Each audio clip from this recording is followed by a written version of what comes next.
আপনাকে খালি চাই চাই আরো চাই, ওই যে দু হাতে যা পাও হাত পেতে নাও, বাকির খাতা শূন্য থাকে। আর আমাদের দর্শন, দু হাতে যা পাও হাত পেতে নাও না, বরং দুনিয়াতে যতটুকু পাও এতটুকুতে সন্তুষ্ট থাকো, বাকির খাতা শূন্য থাক না, বাকির খাতা পূর্ণ হোক।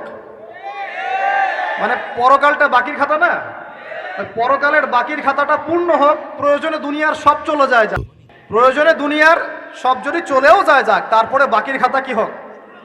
পূর্ণ হোক। এটাই আল্লাহ রাব্বুল আলামিন সূরা আ'লার মধ্যে বলছেন, বাল তুসিরুনাল হায়াতাদ দুনিয়া, তোমরা এই দুনিয়ার জীবনটাকেই প্রাধান্য দিয়ে থাকো। ওয়াল আখিরাতু খায়রুন ওয়া আবকা, কিন্তু আখিরাত হচ্ছে সবচেয়ে উত্তম এবং চিরস্থায়ী। তো প্রিয় ভাই এবং বোনেরা যারা আলোচনা শুনছেন, আজকে আমাদের প্রথম সবক হওয়া উচিত দুনিয়ার নেশায় আমরা না পড়ি। আল্লাহ পাক আমাদেরকে তৌফিক দান। এর মানে এই না আমরা দুনিয়ার প্রোগ্রেসে যাব না, অবশ্যই যাব, আমরা অবশ্যই যাব। পুরো ন্যাশন জাতিগতভাবেই আমাদেরকে এই ওয়ার্ল্ডের সমকক্ষ তো হতে হবে, হবে কি না? আমরা কি ওয়ার্ল্ডের সমকক্ষ হতে পেরেছি? আপনাদের কি মনে হয় যে মিলস, ইন্ডাস্ট্রিজ, ফ্যাক্টরিজ, সেতু, ফ্লাইওভার এইগুলো করলেই মনে হয় যে ওয়ার্ল্ডের সমকক্ষ হওয়া যায়? প্রত্যেক জনগণ ভিতর থেকে সুখী কিনা, তাদের অন্ন, বস্ত্র, চিকিৎসা, শিক্ষা, বাসস্থান, এই যে মৌলিক চাহিদা, বেকারত্ব ঘোচানো, তিন বেলা খাওয়া খেয়ে পরে বাঁচা, জীবনের অধিকার, জীবনের অধিকার, সিকিউরিটি, এই জিনিসগুলো আমাদের নিশ্চিত হচ্ছে কিনা, এটা হচ্ছে আপনার উন্নতির মানদণ্ড। উন্নতির মানদণ্ড কি? আমরা এখন যেখানে আছি না, 1776 সালে অ্যাডাম স্মিথ তার চেয়ে আগের জায়গায় ছিল। 1776 সালে অ্যাডাম স্মিথ একটা বই লিখেছেন, তার নাম হচ্ছে যে দি ওয়েলথ অফ নেশন, এই কিভাবে একটা রাষ্ট্রের ওয়েলথ ফাংশন করে। ওই 1776 সালে তিনি যে চিন্তাগুলো করেছেন, এখন পর্যন্ত আমরা সেই চিন্তা বাস্তবায়ন করতে পারি নাই। 1776 সালের চিন্তা, কিন্তু ওই চিন্তা বাস্তবায়ন করেছে পশ্চিমারা। পশ্চিমা সভ্যতা যেটা আপনি দেখছেন দাঁড়িয়ে আছে, এই একটা বইয়ের উপর দাঁড়িয়ে আছে। যেমন একটা এক্সাম্পল দিই, আলোচনা কঠিন হয়ে যাবে, অন্যদিকে যাব। আমরা মনে করি যে অর্থনীতি আমরা নিয়ন্ত্রণ করব, ঠিক আছে, অর্থনীতির পুরো বিষয়গুলো আমরা নিয়ন্ত্রণ করে আমরা সমৃদ্ধি নিয়ে আসবো। আসলে বিষয়টা কি জানেন? অর্থনীতির নিজের একটা ফ্লো আছে, ও নিজেই নিজেকে নিয়ন্ত্রণ করে, এবং তার উপর একটা ইনভিজিবল হ্যান্ড থাকে, অদৃশ্য হাত, যেটা আমরা বলি আল্লাহ রাব্বুল আলামিন। আল্লাহ রাব্বুল আলামিন এই পুরো অর্থনীতিকে নিয়ন্ত্রণ করে।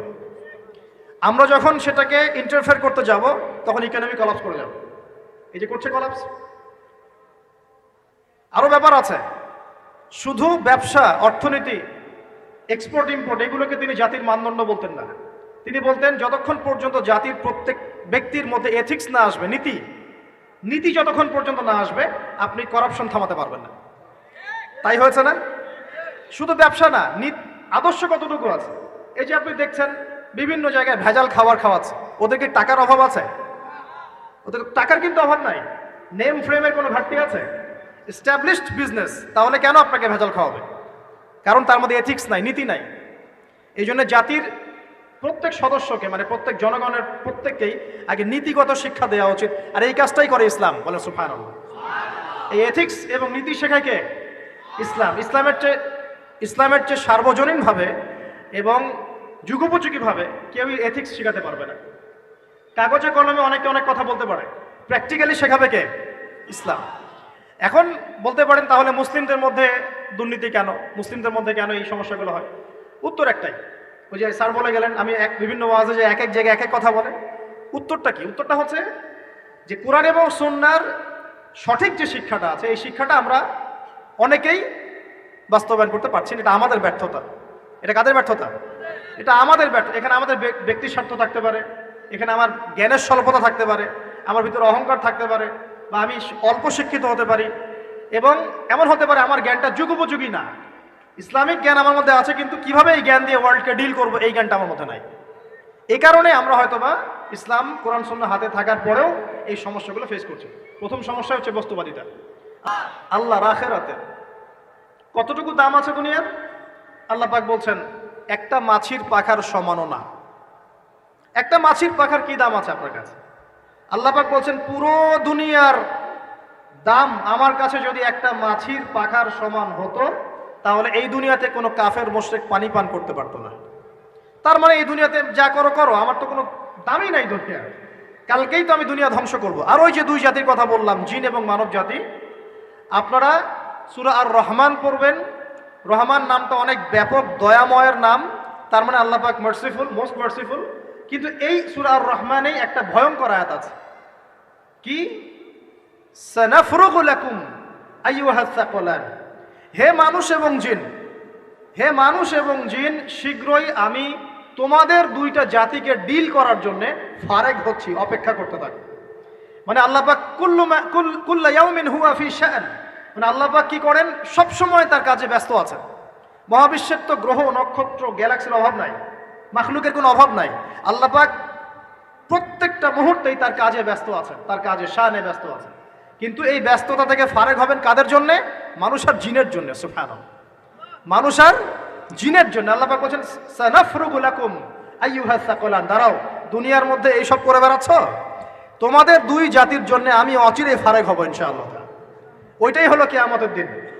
যদি ওই দিনটা আমরা মাথায় রেখে চলি, ইনশাআল্লাহ আমরা কেউ বস্তুবাদী হব না ইনশাআল্লাহ। আল্লাহ পাক আমাদের সবাইকে দুনিয়া মুসাফিরের মতো থাকার তৌফিক দান করুন।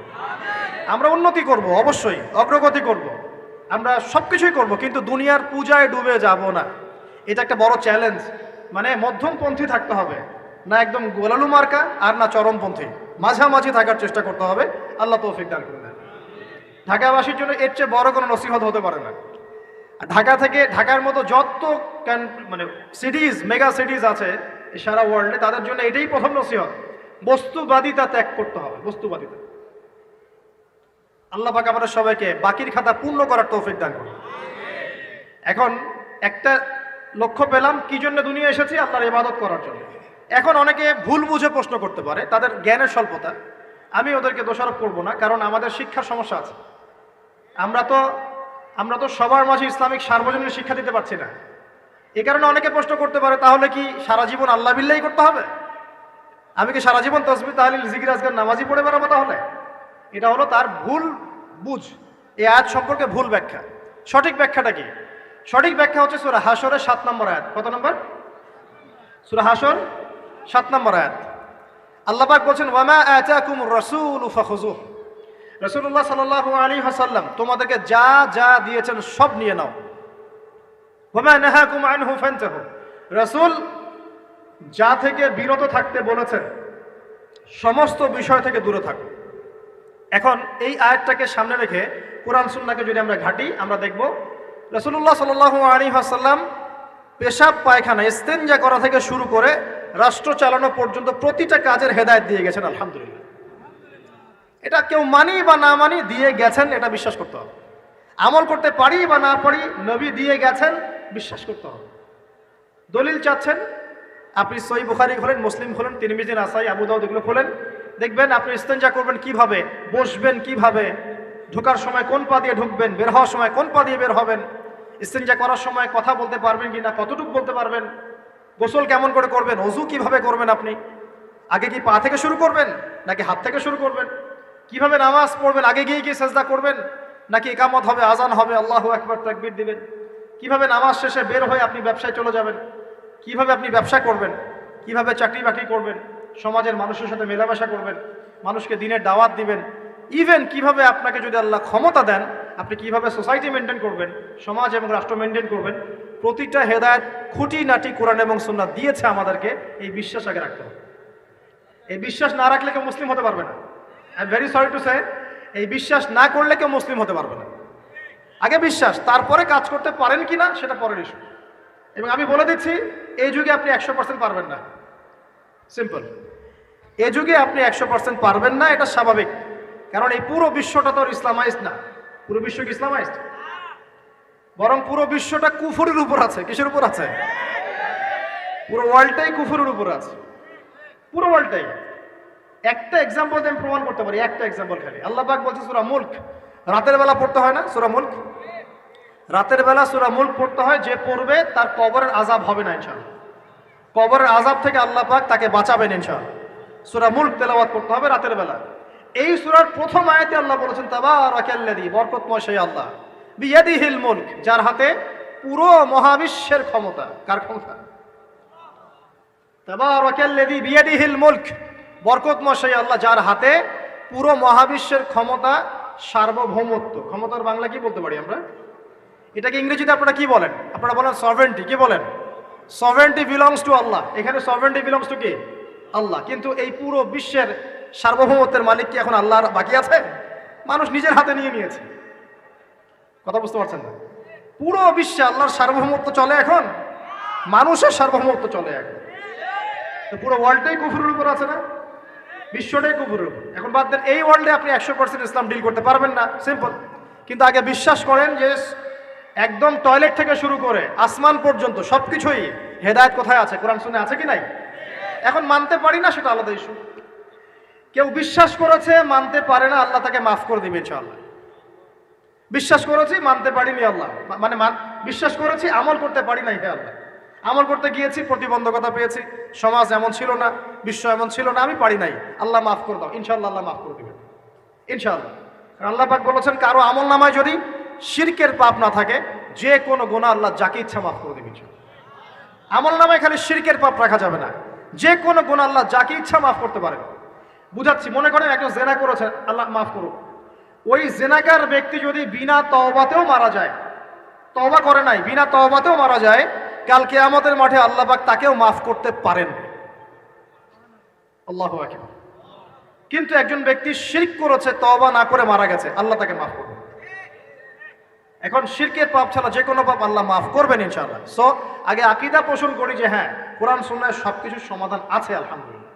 এখন আমি আমল করতে গিয়ে হয়তো পারছি না, এখন আমার বিশ্বাস চলমান বিশ্বের সাথে সাংঘর্ষিক হচ্ছে, এবং এই বিশ্বাসকে দমিয়ে দেওয়ার জন্য কি করা হচ্ছে? এই বস্তুবাদিতার মতো আদর্শগুলো আপনার সামনে তোলা হচ্ছে। এখানে উত্তরটা কি?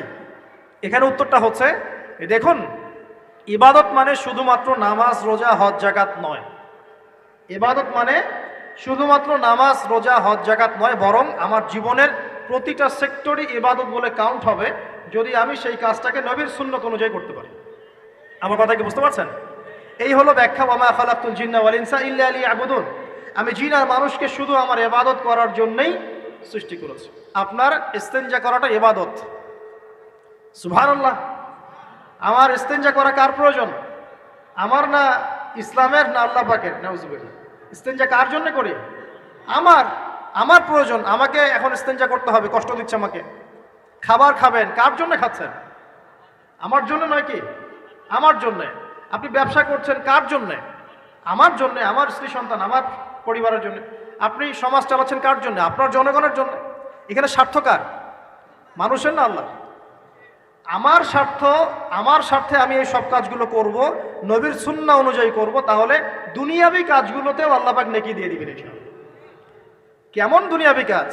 স্ত্রী সহবাস করা, স্ত্রীর সাথে ভালোবাসা, প্রণয় বিনিময় করা। আপনি স্ত্রীর দিকে তাকিয়েছেন, নেকি হয়েছে। স্ত্রীর হাতটা ধরেছেন, নেকি হয়েছে। স্ত্রীকে আদর করেছেন, নেকি হয়েছে। তার মুখের মধ্যে ভাত তুলে দিয়েছেন, নেকি হয়েছে। আপনার ছেলেকে আদর করে কোলে নিয়েছেন, নেকি হয়েছে। মা ছেলেকে দুধ পান করাচ্ছে, নেকি হচ্ছে। আপনি ভাইকে 5টা টাকা দিয়ে সহযোগিতা করলেন, নেকি হচ্ছে।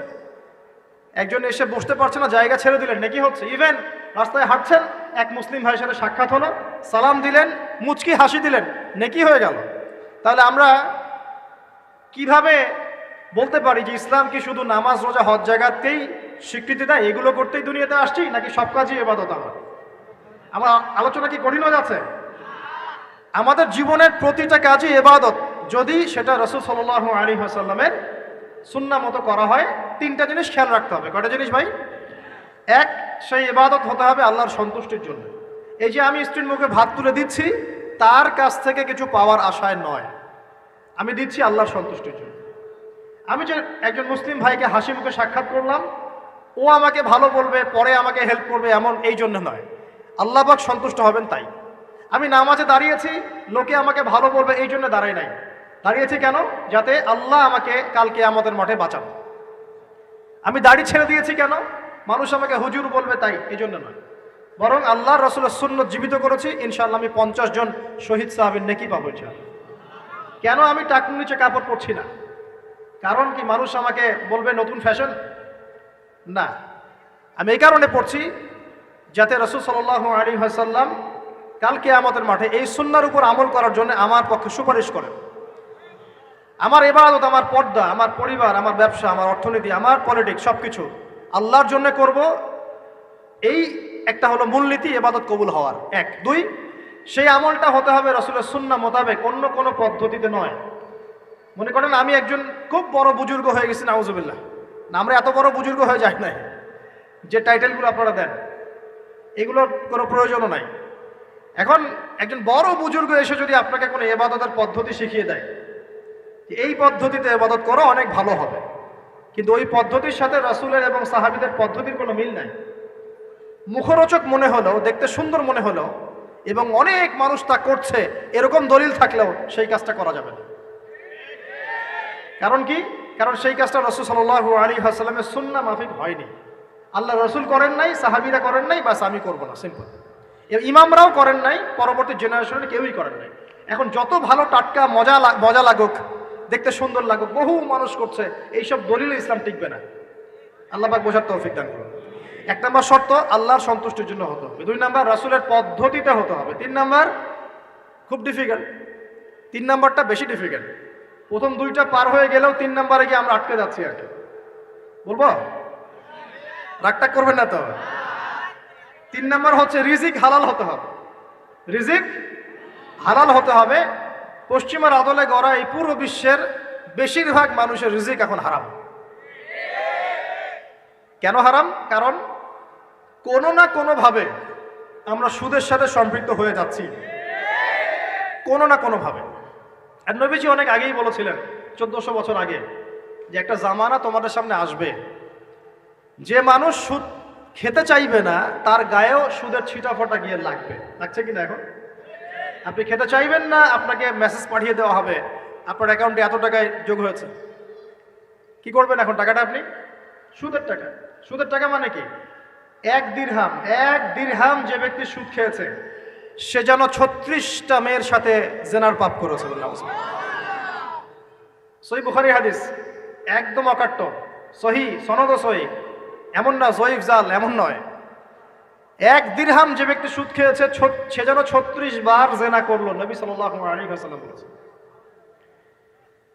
আর এই হাদিস তো আপনারা জানেন যে সুদের পাপের 73টা শাখা আছে। নিচের শাখা হচ্ছে মায়ের সাথে জেনা করা, মাকে বিয়ে করা, আর উপরের শাখা হচ্ছে আল্লাহ এবং তার রাসূলের সাথে যুদ্ধ করা। এগুলো অবলীলায় করছি আমরা। আর নবীজি বলছেন 4 শ্রেণীকে আমি অভিশাপ দিয়ে গেলাম। আল্লাহর নবী অভিশাপ দিয়ে গেলেন মানে সে জাহান্নামে যাবে, কোনো অবস্থাতেই জান্নাতে যাবে না। ইল্লা মা শা আল্লাহ। 1, যে সুদ খায়। 2, যে সুদ দেয়। 3, সাক্ষী থাকে। 4, লিখে রাখে। এখন বলেন এই সিস্টেমের বাইরে কতজন মানুষ আছে? এর বাইরে আবার আছে যাকাত না দেয়া, সম্পদ হারাম হয়ে যাচ্ছে। এর উপর আবার আছে ঘুষ জানাদির অনেক সময় চাকরি বাকরি হয় না। আস্তে আস্তে এগুলো আমরা ট্রেডিশন বানিয়ে নিয়েছি। এক সময় আমরা, শোনেন, এটাকে বলা হয় নিউট্রালাইজেশন, মানে স্বাভাবিকীকরণ। খুব কঠিন টার্ম বলে ফেলছি মনে কিছু কিছু। যেমন আগে ধর্ষণ হলে আমরা খুবই সোচ্চার ছিলাম এবং সারা এলাকা ফেটে যেত, এত বড় কথা। কেউ মাপে কম দিলে, ধরা পড়লে চক্ষু লজ্জায় সে সমাজে চলতে পারতো না। কেউ চুরি করলে চক্ষু লজ্জায় বের হতে পারতো না। আস্তে আস্তে আস্তে আস্তে আস্তে আস্তে এই যে মাপে কম দেয়া বলেন, সুদ বলেন, জেনা বলেন, আস্তে আস্তে পাপগুলোকে আমরা নিউট্রালাইজেশন করে ফেলেছি, নিউট্রালাইজ হয়ে গেছে। হ্যাঁ, দর্শন ডেইলি 4-5টা হয়, সুদ সবাই খায়, আমিও খাই, জেনা তো সবাই করে, বয়ফ্রেন্ড গার্লফ্রেন্ড ফ্রি মিক্সিং আছে, আমি করলে সমস্যা কি? ওর তো 4টা, আমার তো মাত্র 1টা। ওর চেয়ে আমি ভালো। ওর 5টা বয়ফ্রেন্ড, আমার তো 1টা। ওর 4টা গার্লফ্রেন্ড, আমার তো 1টা। আমি তো ভালো। আমার ছেলে খুব ভালো, শুধু মাঝে মাঝে একটু ড্রিঙ্কস করে, ব্যাপারটা এরকম আর কি। তো এই যে পাপকে নিউট্রালাইজেশন করা হচ্ছে আস্তে আস্তে, স্বাভাবিকীকরণ। এই ফ্লোতে আমরা মোটামুটি সবাই পড়ে গিয়ে এখন রিজিক হারাম হয়ে যাচ্ছে। ঘুষ দিতে হয়, না চাকরি হবে না। আবার দেখেন, জাকাত না দেওয়ার মধ্য দিয়ে রিজিক হারাম করে ফেলছি, সুদ খাওয়ার মধ্য দিয়ে করছি, ঘুষ নেওয়ার মধ্য দিয়ে করছি, কোনো কোনো ক্ষেত্রে করাপশন, অন্যের সম্পদ আত্মসাতের মধ্য দিয়ে করছি। এর বাইরে যারা ব্যবসা করছি, আমরা যে দুধে দেওয়া তুলসী পাতা এমনও নয়, কোনো কোনো সময় মাপে কম দিচ্ছি। এই যে টাটকা জিনিস বলে ভেজাল খাওয়াচ্ছি, 3 দিনের বাসি তেল দিয়ে ইফতার রান্না করে খাওয়াই দিবে, বলবে একদম টাটকা জিনিস। রমজান মাস আসছে সামনে না, কত যে মানুষ বের হবে যারা তারাবির নামাজ পড়বে একদম 20 রাকাত, ওখানে রাকাত দিয়ে ঝগড়া হবে। ঠিক ওরাই যখন দেখবেন বিকালে দুপুরে ইফতার বিক্রি করবে, বিভিন্ন পণ্য বিক্রি করবে, দেখবেন যে দুনিয়ার বাসি পচা আপনাকে খাওয়াই দিবে।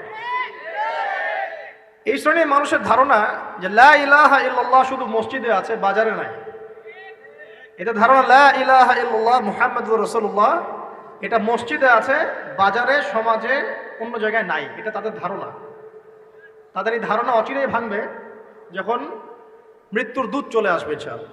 তখন বুঝবে লা ইলাহা ইল্লাল্লাহ একটা সার্বজনীন কালিমা, যেটা জীবনের সব ক্ষেত্রেই চলতে হবে। আল্লাহ পাক আমাদেরকে বোঝার তৌফিক দান। নবীজি বলছেন আর দুনিয়া সিজনুল লিল মুমিন, দুনিয়া মুমিনদের জন্য কারাগার। কারাগার মানে যেখানে আমি স্বতন্ত্র স্বাধীন নই। এখানে প্রশাসন অনেক ভাই বোন আছেন, তারা জানেন কারাগার কি জিনিস, আর যারা 2-1 বার যাওয়া আসা করেছে ওরা জানে কি জিনিস। এখানে আপনার কোনো ব্যক্তি স্বাধীনতা নাই। আপনি আপনার ইস্তেঞ্জা করবেন, শিশি যেতে পারবেন না, আপনি পারমিশন নিতে হবে, তারা নিয়ে যাবে, তারপরে যেতে পারবেন, তাও হ্যান্ডকাপ পরিয়ে। দুনিয়া সিজনুল লিল মুমিন, দুনিয়া মুমিনদের কারাগার। এখানে আপনি খেতে পারবেন না, খাবার আসবে তারপর খাবেন, ঘুমাতে পারবেন না, যখন ঘুমানোর আদেশ দিবে তখন ঘুমাতে পারবেন, তাও কতক্ষণ ঘুমাবেন তাও ফিক্স করা। মানে কারাগার মানে কি? যেখানে আপনার ব্যক্তির স্বাধীনতা চলে না, যেখানে আমি চলবো একটা সিস্টেমের আওতায়। এখন নবীজি বলছেন দুনিয়াটাই হচ্ছে কারাগার। তাহলে এই দুনিয়ায় কেমন করে আমি প্রবৃত্তির দাসত্ব করতে পারি, কেমন করে আমি আল্লাহকে ভুলে নামাজ বাদ দিতে পারি, কেমন করে জাকাত সেই কবে ফরজ হয়েছে, মিল ইন্ডাস্ট্রিজ ফ্যাক্টরিজ করেছি, জাকাত দেই না, রমজান মাস যায় আসে যায় আসে যায় আসে, রোজাও রাখি না, তারাবি পড়তে পারি না, কোরআন আমার সামনে মানুষ তেলাওয়াত করে, কোরআন আমার ঘরে পড়ে আছে, শেলফের উপরে ধুলাও আছে, শেলফের উপরে কোরআন ধুলাওয়ালা, ধুলো মাখা, কোরআন পড়ার তৌফিক হয় না, নবীর হাদিসগুলো চর্চা করার তৌফিক হচ্ছে না, ইসলামিক বইপত্র পড়তে পারি না। এই কারাগারের জীবনে বসি আমি একটা মেয়ের পিছনে দৌড়াচ্ছি, মাদক খাচ্ছি, জেনা করছি, কোনো সময় ধর্ষণ করছি, কোনো সময় সুদ খাচ্ছি, ঘুষ খাচ্ছি, দুর্নীতি করছি, এই কারাগারের জীবনে বসে, যেখানে আমার কোনো ব্যক্তি স্বাধীনতা নাই। তাহলে কারাগারের জীবনের মেয়াদ যখন শেষ হবে, যখন তাকে এখান থেকে বের করে নিয়ে আসা হবে, অর্থাৎ মৃত্যু, তখন তার সাথে কিরকম রিমান্ডে আচরণ করা হবে এটা ভালো করে বুঝে নেন। এখন নবীজি বলছেন আর দুনিয়া সিজনুল লিল মুমিন ওয়াল জান্নাতু লিল কাফির, কাফেরদের জন্য, মুশরিকদের জন্য এই দুনিয়াটা হচ্ছে জান্নাত। জান্নাত মানে কি? যা ইচ্ছা তাই করতে পারবেন। জান্নাত মানে কি? আপনি চাচ্ছেন আল্লাহ আমি এখন একটা খামর চাই, শরাব আপনার সামনে হাজির, চিন্তা করার সাথে সাথে। জান্নাত মানে কি? আল্লাহ আমি আপনাকে দেখতে চাই, আল্লাহকে আপনি দেখতে পারবেন। জান্নাত মানে কি? আপনি মধুর নহর, দুধের নহর, পানির নহর, শরাবের নহর, হুরে নিঈন চতুর্দিকে ঘোরাফেরা করছে। একজন নিম্নমানের জান্নাতি, মানে সবচেয়ে শেষের দিকে যারা জান্নাতে যাবে, তাদের সাথেই 2জন করে হুরে নিঈন, আহাল পরিবার তো আছেই, গিলমান পানপাত্র নিয়ে চারপাশে ঘোরাফেরা করবে। জান্নাত মানে কি? যেখানে যা ইচ্ছা তাই করা যাবে, বলার কেউ নাই, বাধা দেওয়ার কেউ নাই, সেখানে কোনো মৃত্যু নাই, সেখানে কোনো অহেতুক কথাবার্তাও নাই, কোনো গাল গল্প নাই, কোনো মিথ্যা নাই, কষ্টের ক্লেশ মাত্র নাই, থুতু ফেলতে হবে না। জান্নাত মানে থুতু ফেলতে হবে না, জান্নাত মানে হাঁচি হবে না, নাক ঝাড়তে হবে না, জান্নাত মানে ইস্তেঞ্জা পেশাব পায়খানা করার টেনশন নাই। মানুষ খাবার খাবে, একটা ঢেকুর তুলবে, ব্যাস খাবার হজম হয়ে গেছে। আর জান্নাতের সবচেয়ে বড় বিষয়টা কি? আল্লাহ পাককে আমরা এই চোখ দিয়ে দেখতে পারবো ইনশাআল্লাহ। আর তার সমকক্ষ একটা বিষয় হচ্ছে আল্লাহ পাক বলে দিবেন যে আমি তোমাদের সবার উপর সন্তুষ্ট হয়ে গেলাম, যাও কোনোদিন অসন্তুষ্ট হবে। ব্যাস, এখন আপনি যত কিছুই করেন এই বস্তুবাদী জীবনে, মনে একটা ভয় থেকে যাবে। আপনি বিশ্ব নেতা হয়েছেন, বড় শিল্পপতি হয়েছেন, পলিটিশিয়ান হয়েছেন, ইকোনমিস্ট হয়েছেন, মনে একটা ভয় থেকে যাবে যে মরতে আমাকে হবেই, আল্লাহ আমাকে ধরবেই, হিসেব আমাকে দেওয়া লাগবেই, কবরে আমাকে একাই যাওয়া লাগবেই, আমাকে কিয়ামতের মাঠে দাঁড়াতে হবে আল্লাহর সামনে। মনে একটা ভয় কাজ করে, যদিও বাইরে মানুষ দেখায় যে কোনো ভয় নাই। মানুষ বাইরে অভিনয় করে, মানুষ সমাজের মানুষের সাথে বাইরে একটা অভিনয় করে, কোনো ক্ষেত্রে আমরা নিজেরাই নিজেদের সাথে অভিনয় করি। কথা সাহিত্যিক হুমায়ুন আহমেদের নাম শুনেছেন? ইন্তেকাল করেছেন। একটা সময় ছিল আমরা স্কুলে পড়তাম, কলেজে পড়তাম, মাঝে মাঝে টুকটাক এ ধরনের বইপত্র পড়া হয়েছে, হিমু, মিসির আলী এইসব পড়া হয়েছে আর কি। শরৎচন্দ্র, বঙ্কিমচন্দ্র, রবীন্দ্রনাথ, নজরুলের কবিতাগুলো, ইভেন শেক্সপিয়ার, অ্যাডাম স্মিথ সহ, যিনি অর্থনীতির জনক। যাই হোক, তিনি তার বইয়ের মধ্যে লিখেছিলেন যে এই পুরো দুনিয়াটা হচ্ছে অভিনয়ের মঞ্চ। কথা সাহিত্যিক, তিনি বলছেন তার মতো করে এই পুরো দুনিয়াটাই অভিনয়ের মঞ্চ, আর আমরা সবাই নিজ নিজ জায়গায় অন্যের সাথে অভিনয় করছি, কোনো কোনো ক্ষেত্রে আমরা নিজেরা নিজেদের সাথে অভিনয় করছি। তিনি বলছিলেন আমরা সবাই অভিনেতা, আর সবচেয়ে বড় অভিনেতা হচ্ছে পলিটিশিয়ানরা, কারণ তাদেরকে অনেক বড় মঞ্চে অভিনয় করতে হয়। এটা আমার কথা না, হুমায়ুন আহমেদের কথা, পড়ে দেখেন তো। আল্লাহ পাক পাঠিয়েছেন তার ইবাদত করতে, আর এই বস্তুবাদী জগৎ আমাদেরকে ভুলিয়ে দিল কিভাবে? কয়েকটা প্রলোভন দিল। প্রথম প্রলোভন হচ্ছে টাকা, তারপরে জীবনে কি করব প্রতিষ্ঠিত হওয়ার চিন্তা, তারপরে চাই চাই আরও চাই এই একটা আকীদা দর্শন, তারপরে আমার স্ত্রী সন্তান আহাল পরিবারের কি হবে, আর আরেকটা দর্শন আছে, এটাকে বলে চারবাক দর্শন। এবং দুঃখের সাথে বলতে হয় আমাদের রবীন্দ্রনাথ ঠাকুর কিন্তু এই দর্শনের মানুষ ছিলেন। চারবাক কিরকম? তার কবিতা পড়লে দেখবেন লিখে আছে, দুহাতে যা পাও হাত পেতে নাও, দুহাতে যা পাও হাত পেতে নাও, বাকির খাতা শূন্য থাক, বাকির খাতা শূন্য থাক। ঠিক চারবাক দর্শন, যেটা ফিলোসফি পড়েছেন, এখানে অনেক টিচারও আছেন আমি জানি, তারা এই কথাগুলো বুঝবেন। চারবাক দর্শন কেমন? ঋণ করে ঘি খাও, ঋণ করে ঘি খাও, যতদিন বাঁচবে সুখে বাঁচবে, এটা হলো চারবাক দর্শন। তো দুহাতে যা পাও হাত পেতে নাও, বাকির খাতা শূন্য থাক, মিল আছে না? ঋণ করে হলেও ঘি খান, যেভাবে হোক ঘি খান আপনি, মানে ঋণ করে হলেও ঘি খান, যতদিন বাঁচবেন সুখে বাঁচবেন। তাহলে এই দর্শনগুলো বস্তুবাদী না? বুঝতে পারছেন কিনা? ম্যাটেরিয়ালিজম, বস্তুবাদিতা, মানে আপনি চোখের সামনে যা দেখছেন এই দুনিয়া, যেভাবে হোক অর্জন করে নেন, বাকির খাতা শূন্য থাক। ইসলামিক কনসেপ্ট এ টোটাল ডিফারেন্ট কনসেপ্ট। ইসলামের ঈমান, আকীদা, ইসলাম, পরকাল, মুহাম্মদ সাল্লাল্লাহু আলাইহি ওয়াসাল্লামের আদর্শ সম্পূর্ণ ডিফারেন্ট। আমরা বলি কি, এই দুনিয়াতে আমরা মুসাফির, দুনিয়াতে আমরা কি মুসাফির, কে কতদিন থাকবো কোনো ঠিক নাই। নবীজি বলছেন, হে আব্দুল্লাহ বিন ওমর, তুমি দুনিয়াতে মুসাফিরের মতো থাকো, সকালবেলা উঠলে সন্ধ্যার অপেক্ষা করো না, সন্ধ্যাবেলা হলে সকালের অপেক্ষা করো। দর্শনের মধ্যে কত পার্থক্য না? আকাশ পাতাল পার্থক্য না? এখন যদি এই বস্তুবাদী দর্শন দিয়ে আপনি চলাফেরা করেন, তাহলে তো আপনার লাইফের অ্যাম্বিশন হবে একটা ফ্ল্যাট, আর ওটা এনি হাও আপনাকে অ্যাচিভ করতে হবে, legal way or illegal way, আপনাকে অ্যাচিভ করতেই হবে, অ্যাচিভ করতেই হবে, যেহেতু আপনার মোটিভটা হচ্ছে ম্যাটেরিয়ালিজম, বস্তুবাদিতা। আর নবী সাল্লাল্লাহু আলাইহি ওয়াসাল্লাম কি বলছেন? সকালে ঘুম থেকে উঠলে সন্ধ্যার অপেক্ষা করো না, সন্ধ্যাবেলায় থাকলে সকালের অপেক্ষা করো না। তুমি দুনিয়াতে মুসাফিরের মতো থাকো, তোমার যতটুকুতে দুনিয়া চলে যায় এতটুকুতে সন্তুষ্ট থাকো। নবীজি আরো বলছেন, তুমি কখনো উপরের দিকে চোখ দিয়ে হেঁটো না, রাস্তায় যখন হাঁটবে উপরের দিকে দেখো না, লা তানজুরু ইলা মান হুয়া আসফালা মিনকুম। আবার বলছি, নবীজি বলছেন, তোমরা হাঁটবে যখন রাস্তায় চলাফেরা করবে, তোমাদের উপরের দিকে দেখবে না যে তোমাদের উপরে কারা আছে, অলওয়েজ দেখবা তোমাদের নিচে কারা আছে, তোমাদের চেয়ে খারাপ কারা আছে। এক ভাইকে আপনি দেখবেন আপনি সুস্থ, তার হাত নাই। আরেক ভাইকে দেখবেন আপনি সুস্থ, তার চোখ নাই। এক ভাইয়ের পা প্যারালাইজড হয়ে গেছে, এক ভাইয়ের বডি প্যারালাইজড, একজন হার্টের রোগী, একজন ডায়াবেটিসের রোগী, আপনি সুস্থ আছেন, অথচ ওই ব্যক্তির অনেক টাকা পয়সা আছে, আপনার নাই। এখানে কে ধনী বলেন দেখি, আপনি না সে? আপনার সুস্থতা আছে। আরেক ভাইয়ের অনেক বড় বড় ফ্ল্যাটস, কিন্তু আপনার এতটুকু নাই, ছোট্ট একটা বাসা। আপনার কষ্ট লাগে, আমারও যদি এমন হতো। ওই বাসায় গিয়ে দেখলেন যে ইন্টারনালি সে ব্যক্তি সুখে নাই, তার পরিবারে অশান্তি, তার পরিবারে হৃদ্যতা, ভালোবাসার বন্ধন নাই, আপনার পরিবারে আছে। একটা রিক্সাওয়ালা সারাদিন রিক্সা চালিয়ে 500-1000 টাকা আর্ন করে বাসায় চলে গেল, গিয়ে বাসা আলু ভর্তা, ডিম ভাজা, ডাল দিয়ে ভাত খাচ্ছে, সুখে আছে দিব্যি।